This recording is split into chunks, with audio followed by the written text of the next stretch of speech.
Right, well, evening, everyone. Thank you all for coming. Can everybody hear me okay? Thumbs up. Give us a thumbs up. Yeah, cool. And you can see me okay? Is the lighting all right? Yeah, brilliant. I'll do my best not to put these on. I don't want to be rude, but they stop me from getting migraines from the screen. So if I have to, I'll just pop them on here and there. Not being incognito or anything. Right, so cool. So I'm Julian, the Onion Master. I expect John has probably told you a little bit about me. I've ended up with a business that was never meant to be a business. It was only ever me trying to get rid of my own stress, anxiety and depression. So Onion Master, because I help people peel away the layers and the happiness. What we are at our core is joy, peace and love, and that never goes away. But after the age of 7, society starts putting all this, excuse my French, crap on the top until we have so many layers that we don't know which way's up and which way's down and where we are anymore. So I'm an accidentally enlightened spiritual teacher. That means that I never chose to become a spiritual teacher, and I certainly never chose to become enlightened. I've had 4 or 5 accidental shifts in awareness or in consciousness, and the last one was Satori, which occurred in 2008. I was sitting in meditation one day and the me moved out. What I thought was me just went up in smoke and disappeared in an instant. So next morning when I woke up, I'm sure you know that most people are motivated by things they want and things they don't want. And I woke up the next morning and there were no wants, no desires, no agenda, no fears, no searching. And this was somebody that always had his head in a book or in a video or learning something. All stopped. And the most interesting one was I had absolutely no sense of time. And that stayed the same to this day. So over the last 4 years, I've gradually learned to function again, because when you don't want anything and you're not frightened of anything, how do you function in the world, right? So anything that I say that your mind kicks up against, expect it to. Dr. Hawkins, one of my mentors, used to say that if the mind ain't kicking and screaming, it ain't working. So expect your mind to argue with some of the things I may say, because I use little props when I'm teaching. So this is the one for the mind, and the mind wants to protect itself, because the last thing it wants to do is to lose its position as the king of the castle. So I started life at a bit of an unfortunate childhood. Most people would say very unfortunate, which I didn't know at the time. There's no way I could know. Set me up for stress, anxiety and depression later in life. I'd never met my father because of religious implications between my mother and him and his parents. My mother married my stepdad when I was 5 and we moved to Germany. And I grew up in Germany. I was educated out there. My parents got divorced when I was 15 and I came back to the UK with my mum as quick as I could. I left school at 16, left home at 17 and bought myself a big caravan and stuck it in a farmer's field by a lake. And that was me starting my life. Best thing I ever did, because I had no crutches. I had to learn it the hard way. When I left school, they said, "What do you want to do?" And I said, "No idea." And they said, "Great, go and get an apprenticeship." And that was the end of my leaving school interview. And I went off and got an apprenticeship as an engineer. And it was steel at first. Well, steel was very cold and hard and noisy, and I didn't enjoy it at all. The company went bust, thank goodness, and I moved across into wood engineering. So I made furniture and I was a shop fitter and I made all sorts of stuff out of wood, loved it. And then coincidence, my whole life revolves around the most amazing coincidences. Yours probably do too, if you have a look for a minute. And I ended up falling into technical sales, high-end technical sales. And I didn't know it, but I was a natural born salesperson and a problem solver. So I started going into companies and taking their existing sales divisions and increasing them by 200%, or starting brand new divisions. My biggest claim to fame was working for Siemens. I was in the special vehicle building game, and they came to me and they wanted to build a brand new vehicle conversion division. And we went from me and a car key in 2003 to a £6.5 million business in 5 years.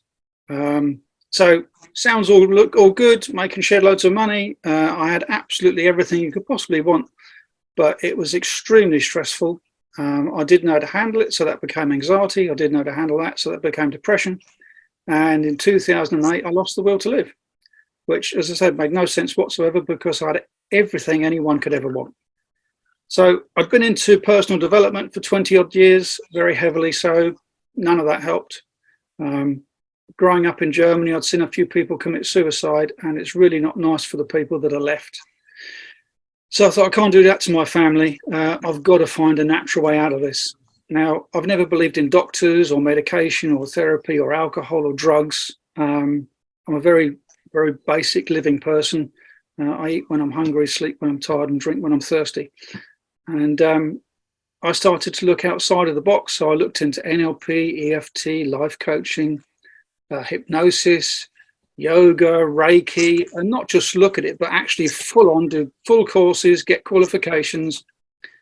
And the one thing I kept away from, because my mind kept telling me it was religious crap, was meditation. So I struggled on for 2 more years and eventually decided to ignore my mind and go and learn meditation. And the change was instant and absolutely massive. The guy that taught me meditation, we got on like a house on fire, and he said, listen, he said, if you take all your personal development stuff and you marry it with stress reduction, mindfulness, and meditation, you go and get retrained, you could help so many people in business. Now, working for Siemens, I was a bit of a bright spark, so they put me on a management training course, and I went all around the country seeing all the various Siemens companies over the year, learning what they did. And I kept meeting all of these CFOs and CEOs and sales directors, and they were on the third wife, and they had the flash car, and they had more money than they knew what to do with, and they were miserable as hell. And I thought, yeah, do you know what? I could probably do some real good in this. And that's what I was going to do. So one of my, I started watching YouTube videos, and I started finding spiritual teachers, and good old YouTube started to, for somehow reason, started to send me videos of the enlightened masters from the East. So from China, Japan, India, all those sort of guys. And all of the things I'd been looking for, I'd learned all this other stuff, and it was all good, but I wanted to know how to be calm and at ease from when I got up to when I went to bed. So I started studying the masters, thousands of hours of deep meditation, 24/7 self-inquiry, and quickly realized that they had all this knowledge. And bit by bit, if I'd known it, probably would never have started, but over 9 years, I started to piece all the pieces of the puzzle together as to why we are so stressed, anxious, depressed, overwhelmed, unhappy, when we have more at a time in history, when we have more than perhaps we ever did, right? We've got easy access to food, we've got shelter, we've got clothing, we've got entertainment, but there's more miserable people than ever. And Sadhguru was one of the guys that I was training with, and he's back in 2015, he said, there's a wave, a tsunami of teenage suicides coming, because they get to 20 and they've already done everything, and nobody's taught them how to live happily, how to live life with ease, and then they get to a crisis point. And I think the COVID shenanigans over the last couple of years, that's just made it even faster. So I started to find the real root causes of all our problems. And I started to keep all these little props around the place so I didn't regress. I started keeping notes because I'm an engineer. I kept perfect notes of everything I did in case I regressed. But one of my masters had said, you don't help anyone until you've helped yourself. So I kept away from helping people. And then in 2017, walking the dog one day, bumped into a neighbour. How's it going? Oh, yeah. He said, I'm fine. He said, but my wife's really not good. So I said, what's up? Well, she's got stress, anxiety, depression. She's got OCD. She won't go out of the house. She's not been out of the house for 3 months because she keeps having panic attacks. And I said, oh, dear, that's not good. So I said, look, I'm a meditation instructor. Why don't you send her down and I'll see if I can help? And all I was going to do was show her how to take the stress off and how to meditate. Before I knew it, I was teaching her the stuff I'd taught myself over the 9 years. And she taught it off, and she came back the following week, different person. And I'm like, oh, my God, what have I done? Right, this is going to be a big up and a big down. And the second week, more improvements. Third week, more improvements. Fourth week, more improvements. And the fourth week, she comes in and she said, oh, I went to see my mental health team today. I said, pardon? You didn't tell me you've seen a mental. Oh, yeah. She said, I've been going for 3 or 4 years. She said, but normally we pull up in the car. My husband leaves the engine running. I go in, have a panic attack, come out, get in the car and go home again. So I said, okay, so what happened then? She said, well, I walked in, the woman said, what are you doing here? Oh, she said, I met this guy called Julian and he told me what thoughts and feelings are, why they come up, how to get rid of them, how to maintain happiness. And she went, whoa, we've got nothing like that. You better go see him. And we did 9 sessions and the lady completely turned her life around. And then a guy found me from Switzerland and a lady from America and a guy from America. And they all started getting these unbelievable results. What the mental health world would say is not possible. And I couldn't figure out why. And I was sitting talking to a friend one day. He's enlightened as well. And all of a sudden it hit me that the tools and techniques that develop themselves on me, everybody's trying to fix a broken or dysfunctional mind. I've got a little squidgy brain here. So everybody's trying to fix a broken or dysfunctional mind. The mind is the problem. And what the tools that I developed or found did, they move it out the way and they connect us to our true self. And the minute you reconnect with your true self, joy, peace and love, problems go away. So I'd accidentally developed a program and I was going to, as I said, I was going to go and teach adults and teens. I was going to go and teach business people. And then there was a program in this country. We have something called Horizon, which is like a documentary series.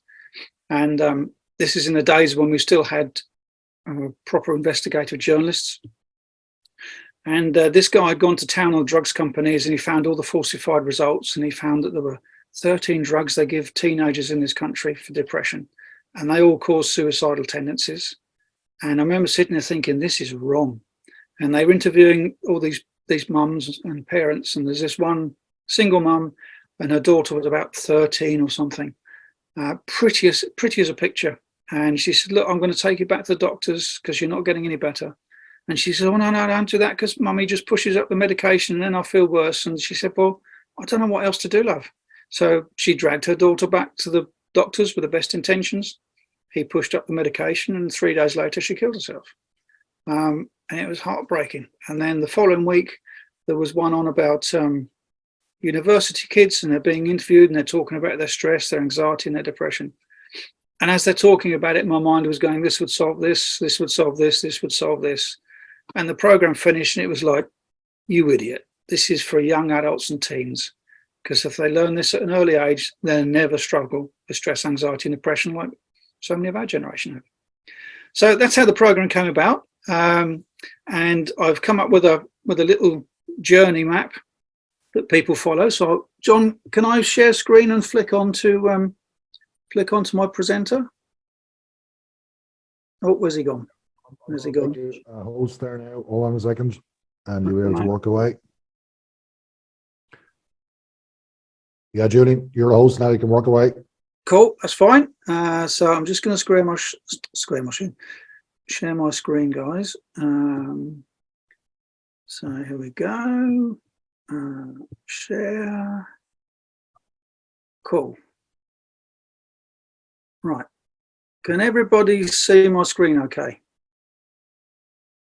Yeah? Oh, can't hear you. Yeah, is that good? Right, okay, cool. I'm gonna make, thanks, Darla. I'm gonna make you guys disappear so I can see it myself.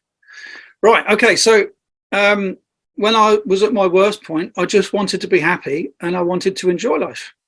And I didn't know how to. I'd completely lost touch with how to do so. And the only way I could describe my inner state was turmoil. So what my program does, I'm just going to flick around a little bit here. There we go.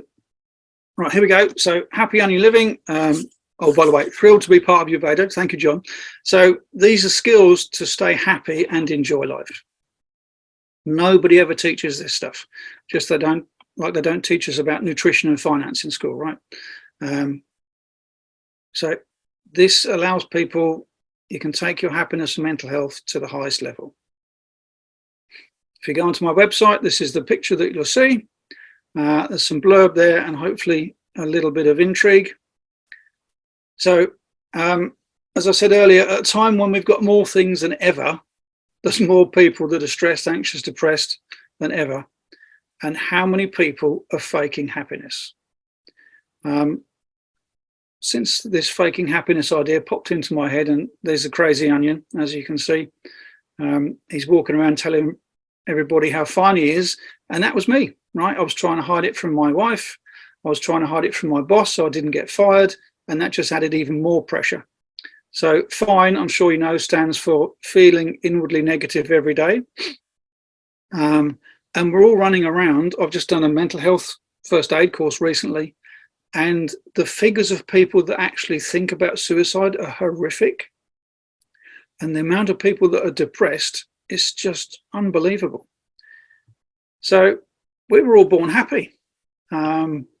If for those of you that have got children, I'm sure you know that at 3 years old, you don't have to teach them how to be happy, right? We all come out of the box like it.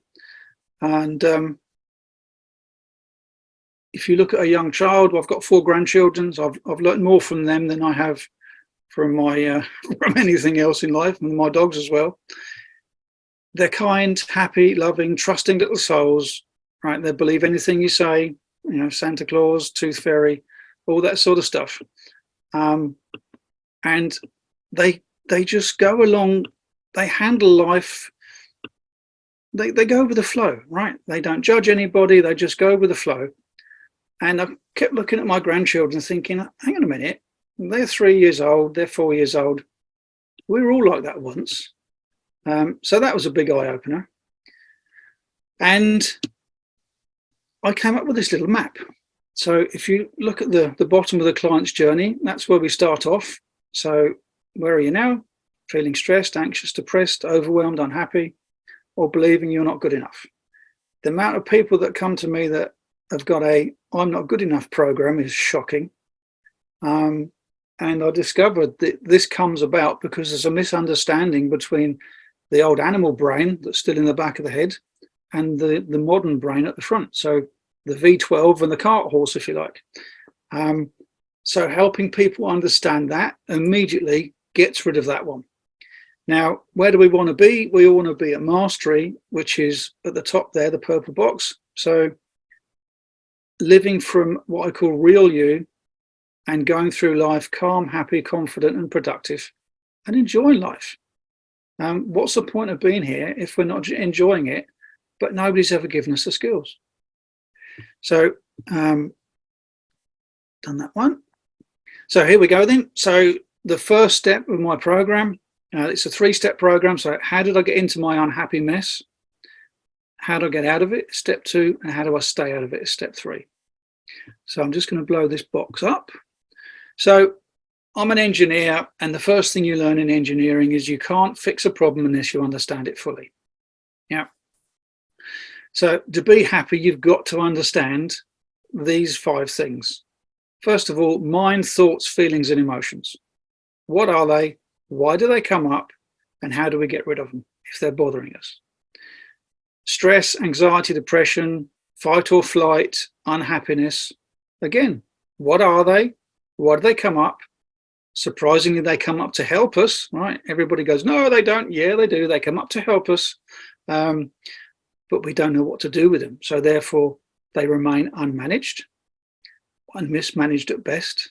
And we carry on being miserable, and we just gradually get worse and get worse and get worse. Ourselves, we don't understand ourselves. So if we don't understand ourselves, and the amount of people that don't like themselves, again, because of this ancestral programming that's been going on for centuries, we don't understand other people either. So other people become the enemy, right? They're wrong, I'm right, says the egoic mind.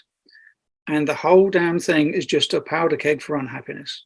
And of course, we don't understand the world either. So next one, this is step 2, the orange one. I'll go to a bigger box for you as well. There we go. So step 2 of the program is dissolving negative thoughts, feelings, beliefs, and behaviors. And we can do this ourselves. We don't have to have a therapist for 20 years. We just need to understand what's going on and be given simple tools that work and work quickly. So in the program, I teach people how to calm the mind in minutes, quietening techniques. how to peel away the pressure. I've got some instant de-stress tools that literally you can start feeling better within 2 to 3 minutes. And most people go, yeah, right, I've heard it all. And then we do the technique and they go, oh my God, I never expected that to work. Right? Why does it work? And what I found is my whole program, it starts off conceptual and then it becomes experiential. And the minute people start to feel it, you've got them, because nobody's ever showed them something that helped them feel better in minutes. And they can do it themselves whenever they need to. So I talk about the volcano. So here's a super volcano. And inside of us, we've got a volcano which is full of negagy, as I call it, negative energy of repressed thoughts and feelings that we don't even know were there. Now, when I was a kid, because of my not so good upbringing and because of what happened to me very early on in life, I had a very small volcano which predisposed me to stress, anxiety, and depression. And the other thing it did, I had a fuse which was about three millimeters long. If anybody lit my fuse, I used to explode, punch first, ask questions later. And I had absolutely no control over it. And I remember I was about 10 years old, and I was in a playground, and this kid had frightened my girlfriend by following her home one day. And I said, look, I want you to stop following her home and leave her alone. And he made the mistake of saying, well, what are you going to do about it, Englishman? And poor kid, I absolutely knocked 10 bells out of him. And I remember him hitting the ground thinking, I've got to stop this because one day I'm going to kill somebody. But I had absolutely no control over this energy that was just coming out. So I teach people to empty their volcano. Again, that takes a few minutes. They can do it if they need to. But whether in your volcano you've got stress, anxiety, or depression, it doesn't matter. Once it's in here, it's just energy. And releasing that energy in a simple, fast way works wonders. I had a young lady recently, poor girl, she was about to go back on depression medication. And she'd been on it for yonks, and she's got 2 beautiful little girls and a husband, and great job. She was a restaurant manager. And her mum said, for God's sake, go and see Julian before you go back on the medication. And she came along and we did a 2-hour session. And out of that, 15 minutes were exercises. And she must have taken about 80% out of her volcano in 15 minutes. And she walked out of here 3 inches higher, and she has totally turned her life around. Just having space in your volcano helps you function in life. And then having the tools to not restuff it. Because if you don't know how to not to restuff it, you're just going to go straight back to square one. So establishing inner peace, point 9, this is a 17-point program. Happiness is a direct byproduct of being peaceful inside. So is being healthy, so is being creative or productive. So I teach people how to establish and maintain inner peace, inner peacefulness, because everything else after that is natural. And then I teach them how to design their own happiness roadmap. So I've got half a dozen techniques that I teach them. So when they feel stressed or anxious, we try the various techniques and they give it a number, say, oh, my anxiety is 10. We try each of the techniques. And one technique might take them from 10 to 2, one might take them from 10 to 5, and they just grade them so that the next time that they're feeling that way, they can quickly get the piece of paper out their pocket and go, oh yeah, last time I used this, and they can use it again and they can get themselves up and running again. So back to the map. So we've got the green box now. So this is maintenance. So how do I get into this mess? How do I get out of it? And how do I stay out of it? So the green box exploded is like this. So we need to peel away the pressure daily, because we go out into life and just like this little spring, I don't know whether you guys can see the spring, we get pressure put on us or we put pressure on ourselves, but nobody ever teaches us to take it off. So we end up like this little car. I'm sure you've seen a car that's been overloaded its whole life. Eventually it goes down the road with its bum on the ground and the headlights in the sky, and the springs never recover. So point 11, we peel away the pressure on a daily basis. Point 12, mind Jenga. Now, the mind has accidentally, for many people, become the king of the castle, and it will defend its position vehemently. So I developed a whole load of techniques on myself to take away the power of the mind, the pressure the mind puts on us, the tyrannical dictatorship of the mind, because it was never meant to be the boss. When we were born, we were like this little frog, right? We were kind, happy, and loving, and he was supposed to be the boss, but he's so polite that he won't push the shark out of the way. So Mind Jenga teaches people how to stay in control, keep the mind quiet, and eventually the mind learns that it's supposed to be the servant, not the boss. Maintaining inner peace, again, superhighway to happiness. Point 14, PML stands for present moment living. I teach people super simple techniques they can use all day, every day to stay in the present moment. Right? Yeah. It keeps the mind quiet and it keeps you happy by default. It's effortless. Point 16, I teach people to reconnect with and live from their true self, right? Their original happy self, which is joy, peace, and love. And then point 17, the bracelet. This is I don't know if you can see that in a picture, but I developed this bracelet to keep myself on track. That's got the 10 principles of happy onion living on it. And I used to get up in the morning, read it, keep it in the bathroom, read it, put it on, and then I'd be going through the day, and the day would be turning into rubbish, and I'd look at it and go, okay, what am I not doing? Stupid, I forgot to do this. And I'd recorrect myself, get back on track, and start living life with more ease every single day. So back to the map, but unfortunately we've got roadblocks. Now, the roadblocks that get thrown in our way, if I click the next box, there we go. I'll blow that one up for you as well. So what are the roadblocks or the hurdles to staying happy and living life with ease? So the mind has developed a shed load of techniques, and one of the biggest ones is it will forget and forget and forget. So you can learn this stuff and it will do its best to forget it because it wants to stay in charge. Number 2, roadblock, negation. The mind will make the instruction wrong. So it will say, I haven't got time to meditate today. I'll do it tomorrow. I'm not that bad. Who is this English bloke who talks with a weird accent, right? How does he know what he's talking about? It'll come up with a million excuses to stay in charge. Number 3, keeping prior bad habits. We're creatures of habit, and it takes a little bit of effort to get out of these bad habits. Bit like my little four-wheel drive truck. I used to be an off-road driving instructor, and if you don't watch it when you're going around the track, you keep slipping in the same hole. So it's just a case of having the right tools to stay on track until this becomes second nature. Number 4. Oh, this is a nice one. I call this the elephant's handbrake. Now, I've got a little Nelly the elephant that I use when I'm teaching. So the elephant's handbrake. Oh, she's gone as well. Look at that. Cool. The elephant's handbrake is learned helplessness. I don't know if you know this, but the Indian elephant, you'll see them on the TV, and you've got a 40-ton elephant, and all he's got is a piece of string around his leg and a little stick that's stuck in the ground, and he doesn't go anywhere. Because when he was a baby, they put a huge chain around his leg and then put it around a tree.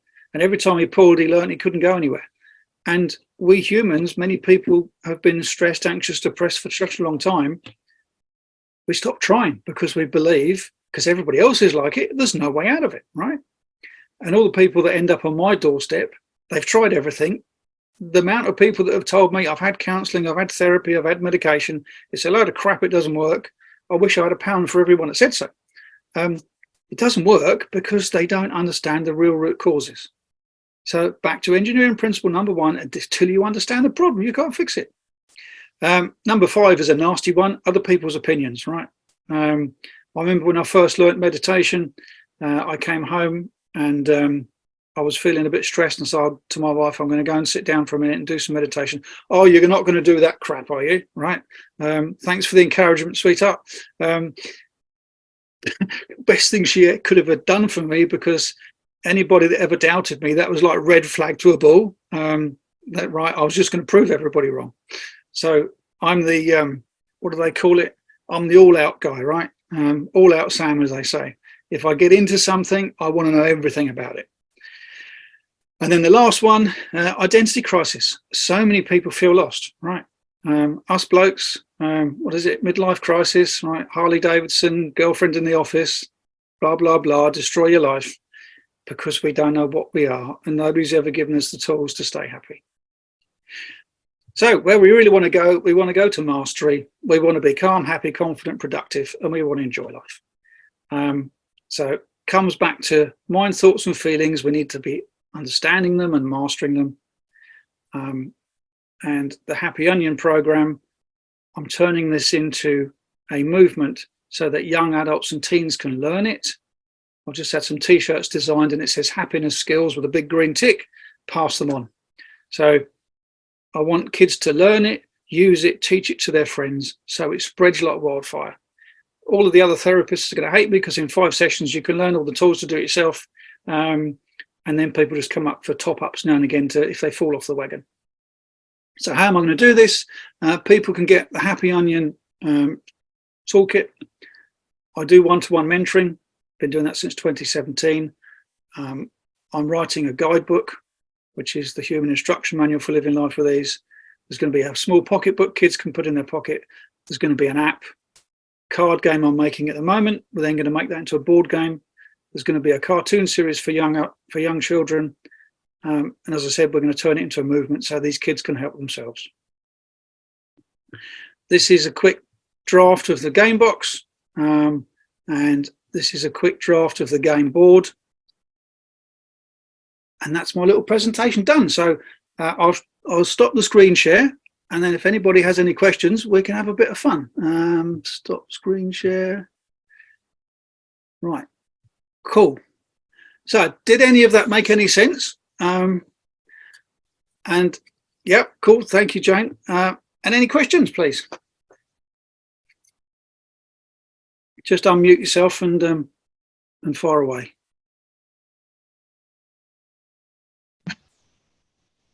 Yeah, go for it, Laurie. Yeah, I really connected, especially with some experiences recently, to be aware of the ancestral conditioning. Yeah. to like the same with the resistance, like you said, we need to look for that. We need to know that that is there, rather than have it kind of surprise us or we get into wondering why things are the way we are, but to really explore those things from a practical, accepting mindset. It's like, oh, well, of course I have resistance. I'm a human being and I have been conditioned by, people and environments and things like that. So let me look at that. Let me see where I'm creating, where I'm stopping, where I don't need to stop, or maybe I have an agreement that's a little bit different than what I've been taught. Yeah. That right there has been a huge thing for me. Yeah. And I don't know if you're aware or if you, but way back in the 60s, there was a song, Jane and I were laughing about it the other night in my class, and it said, I just dropped in to see what condition my condition was in. And it's, and to just realize that, drop in and see where you might be following a path that was kind of predetermined for you and you might not want to be on it. So I really appreciate you bringing that up. And I love the idea of the path that you're following to bring this into a kid's game. Yeah. I absolutely love that. So yeah, thank you for this. This is a fun this is a fun class. Thank you. It's thank you. Yeah, creative. I appreciate it. We're the generation, and this has come up with loads of my clients recently. We're the generation that gets to change the ancestral programming. I had a young man. He came to me. He was 35 years old. He'd been struggling with anxiety for 25 years. The poor devil. He tried the therapy and he tried the counselling and the medication. And he started to notice he was giving it to his boys who were 10 and 11. And that's where he drew the line. He went, this has got to stop. He's literally in my village. He's a carpenter. He found me. He rocked along. We did the first session. We're doing the second session and we're about 3/4 of the way through it. And I said, oh, Brad, sorry, mate, I forgot to ask, how much better do you think you're doing percentage-wise? And he said 80%. And I said, what are you talking about? It's the second session. He said, listen, man, you've told me what it is, why it comes up, how to get rid of it, right? you're the first person in 20 years that's told me why and how to free myself. What he didn't tell me, he was going home and teaching his 10 and 11-year-old boys the techniques I was teaching him. They were going into school and teaching their mates. And I'm like, whoa, this is where it started to become real, that kids can do it for themselves. They just need the tools, right? Now, in terms of getting that perspective you described, Laurie, where you start to notice the games that the mind is playing with you, right? Because all these programs are put into us mainly between 0 and 6 years old, and we're not aware of it. But with the right relaxation techniques and the right meditation, a little tiny window starts to open up, and it'll happen, it'll catch you out, and the next time it'll happen and you're like, oh shit, I did it again. And then the next time there's like a tiny little choice window where you say, am I going to say something and piss everybody off and make the argument worse, or am I going to keep my mouth shut because I'm not going to contribute? And all of a sudden the gap starts to get bigger, and this is what I call mind Jenga. So this is where the shark starts to lose his power, right? And more we start to live from the happy frog, and the more powerful he becomes, the weaker he becomes. And all of a sudden, I remember it first happened to me, there was something happened at work. I got on the phone, I sorted it, I put the phone down, I was like, whoa, handled that well. And it's so subtle at first you don't notice the changes. And my daughter was here one day, she was in the kitchen making something to eat with my wife, and I heard her say, have you noticed the difference in Dad? And my wife was like, what? No, what are you talking about? She said, nothing pisses him off anymore. Have you not noticed that? So other people can notice the changes before we do. All we notice is that we're getting through our day much calmer and happier. So thank you for your question, Laurie, and your observation. Anyone else? Oh, here we go. Mark, go on then, unmute yourself, mate. Oh, cool. Hey, thank you, Julian. Can you hear me good? I can, yes. Awesome. I absolutely love what you shared, and I resonate with so much of it. One of the greatest gifts that was ever given to me was a 4-day training in transcendental meditation to really get into my broadcast. And I just wanted to share with you an image I have for what you're sharing about our ancestral programming. And I see that as Joe Dispenza talking about our memories being imprinted into our cells. So the body's a memory of all of that ancestral training. And the broadcast that Bruce Lipton introduced us to, that is what I look at as my true self. So when I get into the flow of that energy and just really get into the love I have for everything that I am passionate for, knowing in my heart that that is what the universe gave to me. That's what I'm in charge of, what that broadcast is broadcasting to me. It's been such a powerful image to catch myself in those restrictive moments, hit pause on that and say, I don't want that to exist anymore. I love this broadcast. And I get myself back in the broadcast. So I just wanted to say thank you for this. It's amazing. I love what you have here, and I'm looking forward to getting to know you more and staying engaged. That's very kind of you. Thank you, Mark. Yeah, the Eckhart Tolle, I'm sure you know him, the spiritual teacher. He's got a lovely saying. He says, ego is the voice in your head that pretends to be you, right? And there are, unfortunately, and Hawkins used to warn about it, there are an awful lot of spiritual teachers out there that are fakes, and they're trying to teach you this, that, and the other. And their rhetoric is always, you'll never be as good as me, but you can get something towards it, right? That's the the red flag. So I had 3, exactly like you just said, Mark. I didn't know this. I had 3 hidden programs. And I was on a training course one day because I was this big business builder, going to make shed loads of money, right, working for all these big companies. And I'd got on a training course called Habitual Success. And the guy made us do timeline therapy. And I did this timeline therapy. And for those of you that have ever done it, we were in a helicopter flying across videos in them days. That's how old this was. And there were black videos, red videos, and gold videos. Now, I had no memory of my childhood, and I never could understand why. And we looked at this. So there's all these black videos, and there's 3 gold videos and 3 red videos. But one red video was before the line of birth. So we finished the exercise, the instructor came around and said, how can I have a red video before the line of birth? And he said, well, what did you see? And I said, I saw my grandparents shouting at my mum, you stupid girl, now you've gone and got pregnant. So there was number one. That was one of my beliefs, stupid. She then felt unloved, right, because of the way she was being spoken to. And then her attention goes towards this thing growing inside her, which she now didn't want. And those were my three hidden beliefs: stupid, unloved, unwanted. So it was a chemical signature in this body before I was even born. But the minute I saw it, it was gone. So one of the props that I use is the binoculars, because anything you bring into awareness that's fake dissolves. And those three were just gone. So yeah, brilliant observation, Mark. Thank you for that. And yeah, the voice in your head that pretends to be you, right? So the way out of that trap is, who's the one that's noticing the voice in the head, right? That's the true self. And when we learn to live from that, reconnect with it and live from that, everything changes by default. Anyone else? Come on, Darla, you've got to be sitting there brewing with something.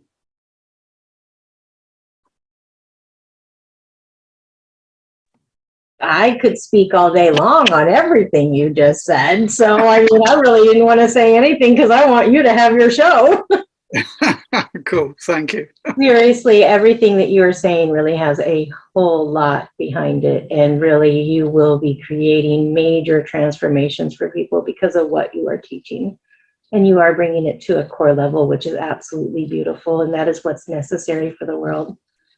Yeah, it couldn't get in a worse state, especially after all the COVID shenanigans. Right.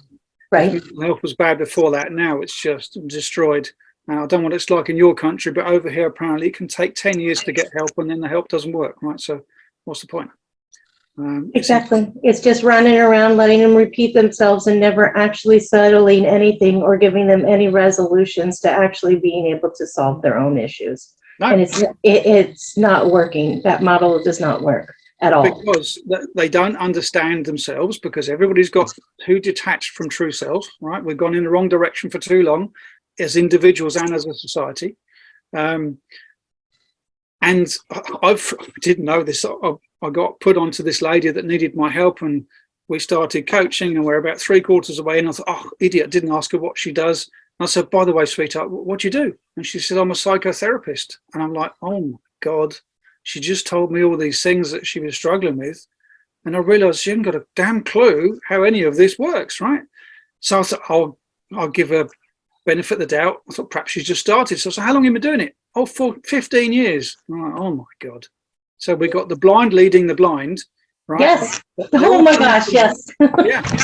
So I'm sure they all mean well, but if you ain't got the right toolkit, you ain't going to fix it, right? And then we've got what they call the mental health fraternity, right? We have mental health first aiders in businesses over here.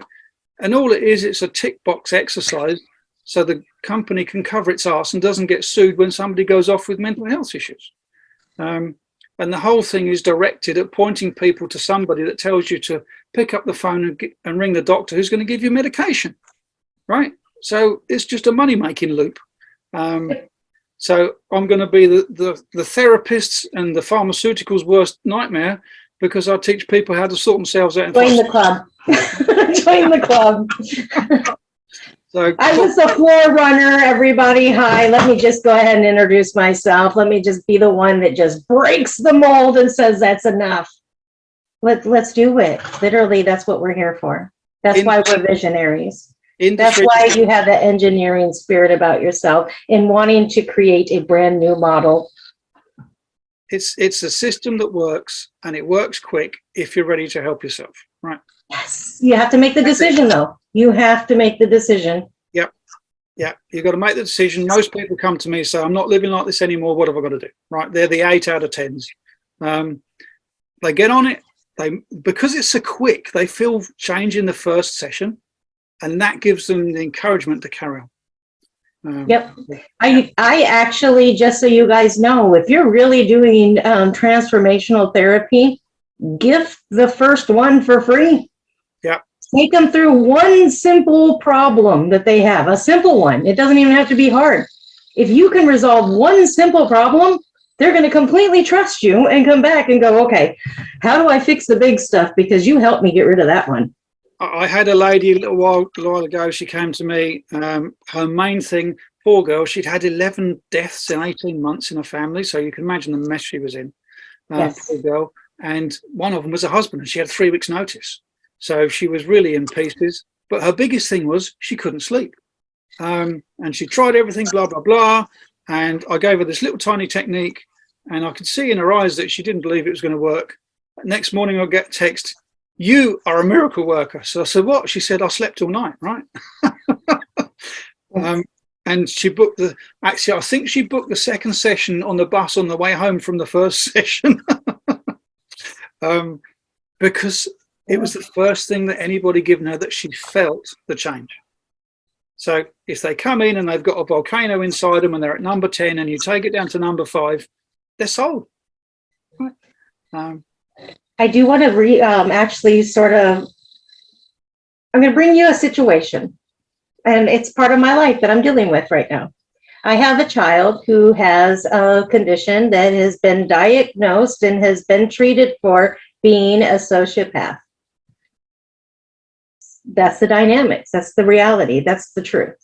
Okay. It is very difficult to have to wrap, when you are someone who is a healer, who knows how to walk through these techniques and is able to actually get people to go through it. It's very difficult as a parent who has a child who refuses, regardless of the age bracket at this point, that refuses to take the decision process and actually make it his own. He doesn't want to. Hasn't wanted to his entire life, doesn't have any intentions to. So instead, because he puts himself into that model, into the medical field, he puts himself in and out of hospitals over and over and over again, trying to find a new solution, doing the same model over and over, the absolute definition of insanity. Yep. So in the last month, he has now chosen that he wants to try something different, not because he wants to change. This is the part that I'm so confused with, and I'm going to bring it to someone else who's really suffered with the suicidal ideation, because my son wants to die. Ultimately, he does not have a desire to be here for anything, and he hasn't wanted to since the minute he was born. So when you stated about the fact in yourself with the ancestral part, dealing with the emotional status that you were saying, that you were feeling under the pressure of the words that were said before you were even born, when you read the red tape. So when you saw that point, my son told me that in the contract, he denied the contract and he got pushed through and came through anyways. Ultimately, what I've had to come to accept, that at any point in my son's life, he has decided that he may take himself out because he can't cope. And as a parent, the last thing any parent wants to experience is the fact that their child is so broken down with on the inside and refuses the help. It crushes you as a human being. Yeah. My initial desire to come into personal growth and development and how in the world can we help people on the level in their in their psyche and how it works and everything else, what brought me to it was years ago, giving birth to a child 27 years ago that needed help desperately. And in turn, what I ended up finding was that I found the solutions to everyone else, and I shifted because I couldn't help the one. I decided I was going to turn myself to help everyone else that was ready. Yeah. And what a skill, that I had developed. And, so having that scenario, and being someone who had to develop your own happiness, because that's what I tell my son constantly. I'm like, happiness is you. He's like, you're, what does he call me? Toxic positivity.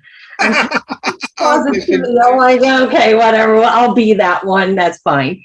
But I'm too happy. I'm too good. I'm too go lucky. And his comment to me recently was, I don't understand how I came from your body because all you do is serve and help everyone, and I don't give a fuck. Yeah. And those were his exact words. Yeah. He just doesn't care, but that's because of the psychosis that he suffers with. And I understand the dynamics of all that, but how does somebody truly process that. And I don't know whether or not you know, and I have found the solution to that. If you want to know more, Julian, on what a parent can do when their child is completely off the charts in depression, and because parents are suffering to their core, trying to carry this burden for someone else, going, oh my gosh, let me help you. Yeah. But they're not willing to accept the help. So what does a parent do in that point? And if you want to know more on how to help them, I'm definitely here for you, Julian.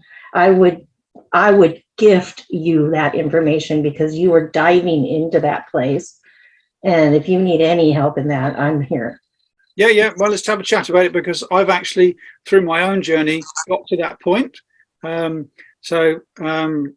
ended up seeing a guy. After my Satori happened, my self-realization happened, I developed what's known as a siddhi, which is an ability. We've all got siddhis we don't know we've got, or a power, whatever you want to call it. So my siddhis, I can ask and I can get yes or not yeses to things. And when I ignore it, it bites me. And when I do as I'm told, it helps me. And long story short, I ended up seeing this guy who was a sound healer after, again, I've been ill for 4 years, severely ill for 4 years, which often goes along with Satori. And this guy was helping me, and he introduced me to a friend of his called Lisa, she was doing some weird thing called, what does she call it? Matrix re-imprinting or something. And I got, you need to go and see her. I'm like, really? Sounds like woo-woo crap. Anyway, I went to see her, and she did this exercise, and I said, well, this is going to be a bit different. I said, because there's 3 of us in the room. She said, what? I said, I now see this being from a bird's eye view. She went, okay, not done that before. So I experienced this character, rather colourful character, called Julian, the way he walks, the way he talks, but I'm the observer of it, right? No choice, that's the way it is. So she went, okay. So she did this exercise, and I saw what would have been this body a year and a half, standing there in a white light, in a white suit with his head down, and he didn't want to be here again, right? So as soon as you started to talk about your son, that immediately popped back in my mind, right? And I've been lucky enough, some of the masters I've trained with, and I've learned from people like Nisargadatta and Robert Adams. The problem is, the human condition is that we've been taught to identify with our bodies, our thoughts, and our feelings, right? Mm-hmm.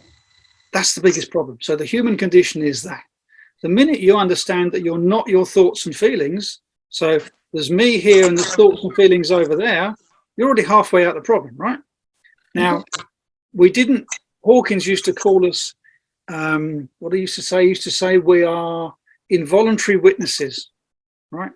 So I started to look at this being, this was back when I was still struggling, and I thought, okay, there's a saying in sales, I was in technical sales, fake it till you make it, right? So I'm a pattern noticer, I'm a problem solver, and I was reading all these books from all these spiritual masters and watching the videos and doing their courses, and I started to notice a pattern that they were all talking about the same thing from a slightly different angle. And what came out of that was that we didn't decide to be born. We didn't decide to be born in England or in America. We didn't decide to be born male or female, right? We're the involuntary witnesses of these beings that are walking around, and we've accidentally learned that this thing is me, I'm called Julian. I mean, our language is wrong, right? You've got a little child, hey, Freddie, what do you think? So the kid keeps hearing this, and then he learns that, oh, those things that are thoughts must be me. If we just said, hey, Freddie, what thoughts are you noticing? They would have stayed out of trouble, right? Hey, little Mary, how do you feel? And the kid learns that all feelings must be me, instead of saying, hey, Mary, what feelings are you noticing, right? That would have kept us out of all of the problems. So having come across Nisargadatta, there was a story of a gentleman comes to him. His son is 25 years old. He has a car crash and dies. He comes to see him. He's complete bits. His life's gone to pieces. He can't handle it. And Nisargadatta says, did you decide to have a boy? And he said, no. He said, okay. He said, did your son decide to be a boy or a girl? He said, well, I don't know. He said, okay. He said, did you decide for him to be born on a set day? He said, no. He said, he just arrived when he arrived. He said, right. He said, so what makes you think that you know when he's going to go. Right? He said the universe brings them, the universe takes them. He had a happy life. He didn't suffer till 80, 70 with a nasty disease. It was quick, bang, gone. And he's going to go on anyway, because what we are at our core, we're energy, and it just carries on. And the way he explained this to this guy completely took all the, obviously he was still sad, he was upset because he lost his son, but it took all of the misunderstanding out of it, and it gave him some peace. And the young lady that came to see me, who just lost her husband, we did the exact same thing, right? She, from that example, she was able to make peace with it and said, yeah, well, I enjoyed my time with him. It was his time to go, and that was it. And she's got some degree of peace out of that. But cool. Yeah. Anybody else? Tim? You're on mute. Okay. Thank you, Darla. Do you tackle people who are, I won't say alcoholics yet, but are heading that way because they're under stress from various things, or their mind is not with them, or whatever?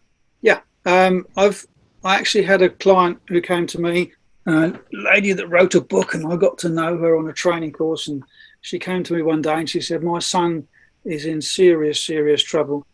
And he was 35 years old, bright as a spark, lovely, lovely young man.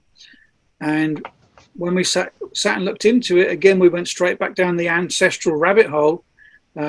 She'd been married to a guy who was a narcissist. So when her son was growing up, he used to see his mum being abused because his dad used to get drunk and then become violent and all this stuff.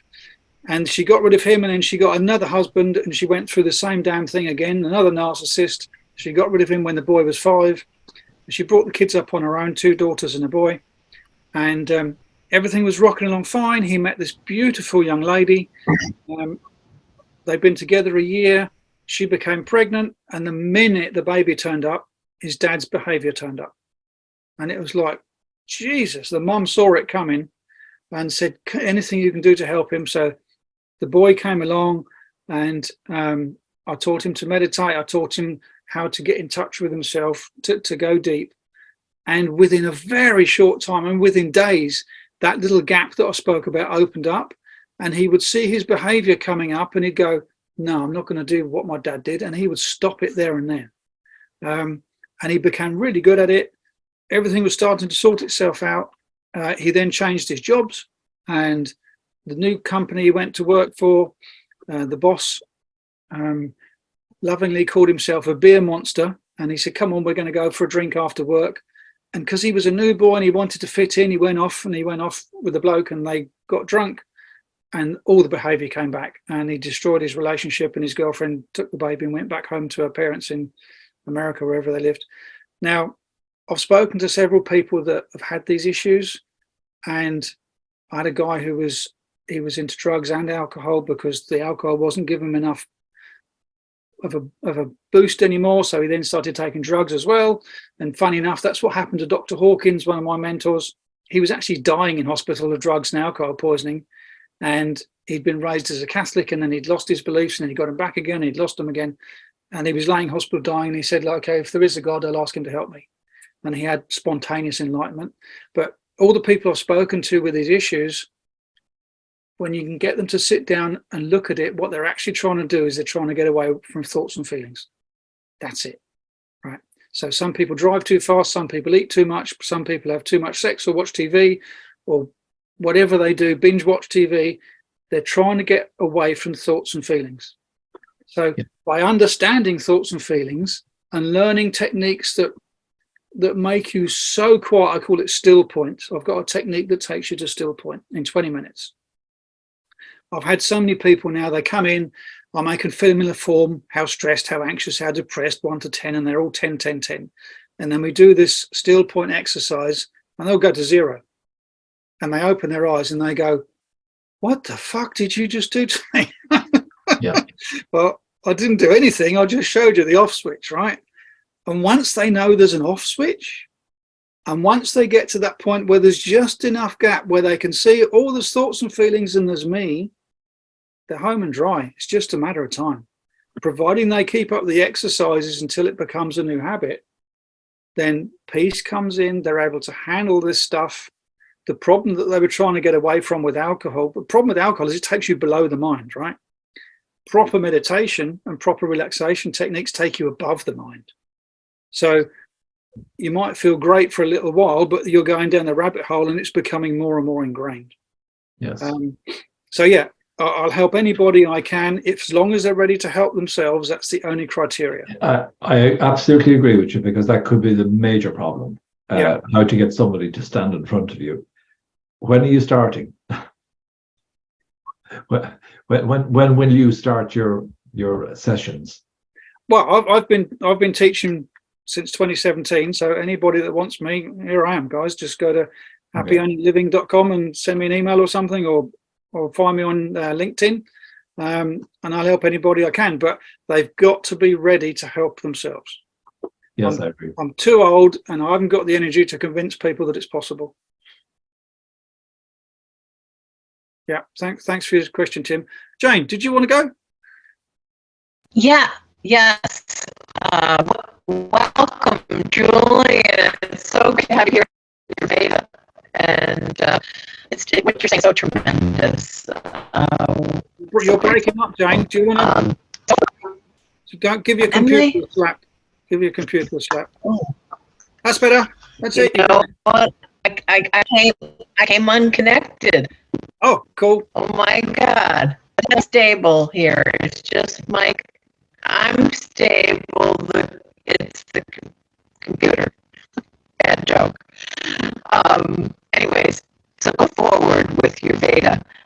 Best tell people what they can expect to be given through our classes.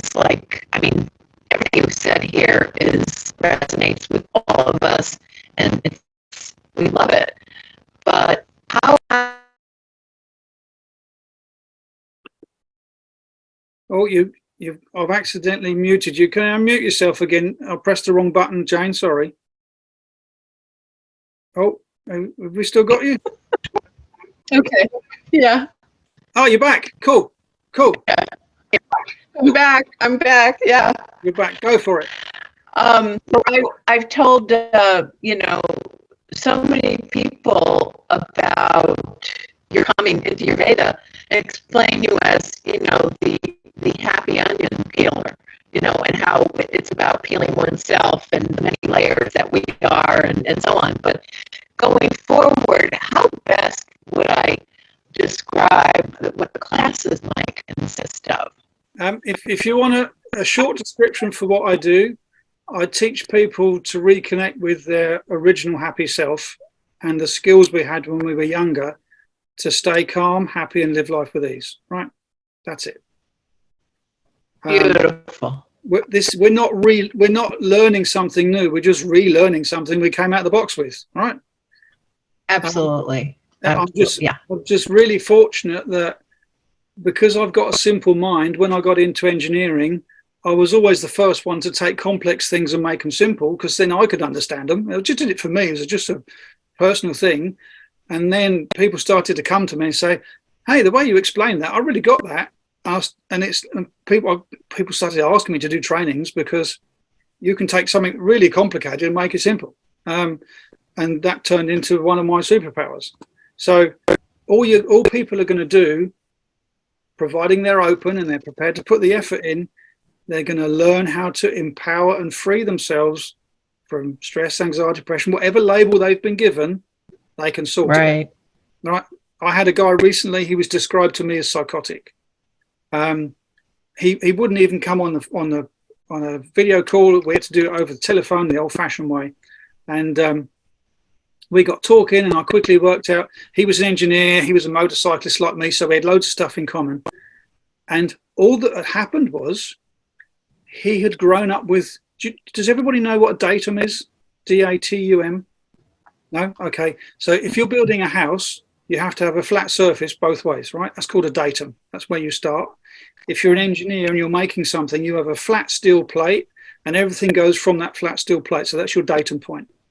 So I got talking to this young man, super, super intelligent. The whole world was against him. And over the phone, we did 3 exercises, which completely took the pressure out of his volcano. We had loads of tears as it all come out, because that's what normally happens. And I quickly realized that he was living from the wrong datum point, right? He was living from the mind instead of living from true self. He had the wrong datum. And over 10 minutes or so, I managed to show him where the datum is. And because he was so damn intelligent, he just got it like that. And his entire demeanor changed over the phone, and he went, oh my fucking God, I've got it. You're right. Now I can see it. So all the people that were against him, that were his enemies, that were out to get him, in an instant, coming back to the binoculars, right? What you shine awareness on that's fake dissolves. He just got it. And the guy totally transformed over the phone. And I bumped into his friend, who was the one that put me onto him in the first place, a week or so later, and she went, what on earth did you do to him? He's a different bloke. I said, no, he just had the wrong datum point. He was living from the wrong perspective. It was just such a lovely story. Beautiful. To beautiful. Yeah. Beautiful. Yep, I got it. Can't wait. Thank you. Thanks for your input, Jane. Anybody else? How we doing? Everybody good? Mr. Abbott, you're keeping quiet. I'm always quiet. Hey? I'm always quiet. Yeah, right. Cool. No, that was really good, Julian. Really good introduction to everything. So, I mean, look, I'm just conscious of people's time because we have run apologies, over. everyone. We've gone over time. But Julia, that was really good, and look forward to seeing you all more next week. Cool. Have a good one. Lovely day, live evening, whatever you are, wherever you are, and speak soon. Thank you, Julian. Yes.